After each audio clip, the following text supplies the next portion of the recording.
The NFL, a sport of concussions and jaw-dropping hits. There have been 244 concussions last season, and these skull-rattling hits have made headlines everywhere because of its long-term damage. The latest playmaker to fall victim of the concussion curse is Davante Adams, up-and-coming wide receiver for the Green Bay Packers. Adams enjoyed a breakout season in 2016, catching a career-high 12 touchdowns while falling 3 yards short of his first 1,000-yard receiving season. The injury occurred in Week 4 of the 2017 NFL season. The Green Bay Packers were leading 21-7 in the third quarter. Davante Adams caught a simple slant route for 7 yards when he spun off free safety DeAndre Houston Carson. Adams had been wrapped up by strong safety Adrian Amos, and his progress stopped when Danny Trevathan, Bears linebacker and Super Bowl champion, knocked Adams to the ground with a helmet-to-helmet hit. Green 19, blue 58, say hut. Rodgers is, it's a screen. Up the middle screen to Adams. Ooh, he got popped in the face. Oh my God. Mouth guard comes out and they're asking. So what is a concussion?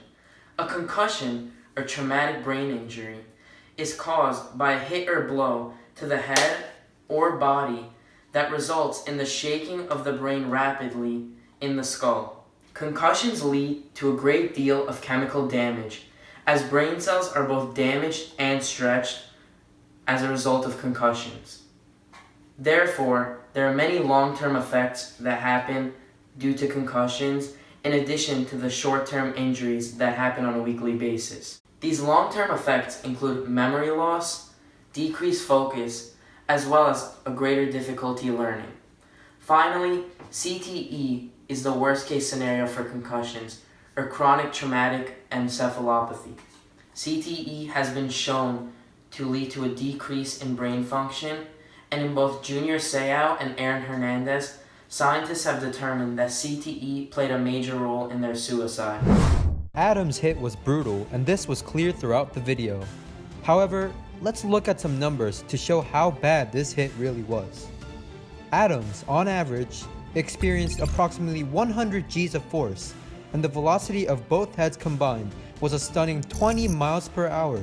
According to medical professionals, this 15 millisecond impact is equivalent to getting smashed in the head with a sledgehammer. While Adams was standing completely still at the point of impact, linebacker Danny Trevathan was coming at a speed of nearly 15 miles per hour, leading to a hit with 733 pounds of force. Trevathan's hit was so brutal because he came in with 838 kilograms times meters per second of momentum, all while coming in with the crown of his helmet. To learn more about the long-term damages of concussions, we brought in physician and football specialist Joseph Marmora to talk about the injury. With this in mind, we asked him, what are some symptoms of concussions? Okay, so sensitivity to light would be one, glassy eyes, the pupils can change size, one could be bigger than the other. They could also be dazed, not knowing what day or time it is, or where they are. We then asked him, what are some ways to prevent concussions in contact sports?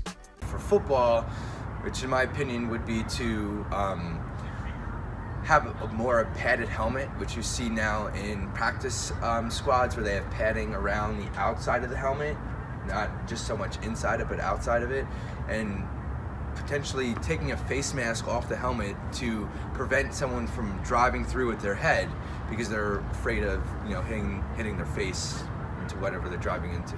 Let's look at the in-game concussion protocol that the NFL has implemented. First, if concussion symptoms are seen by a player, they are taken out of the game.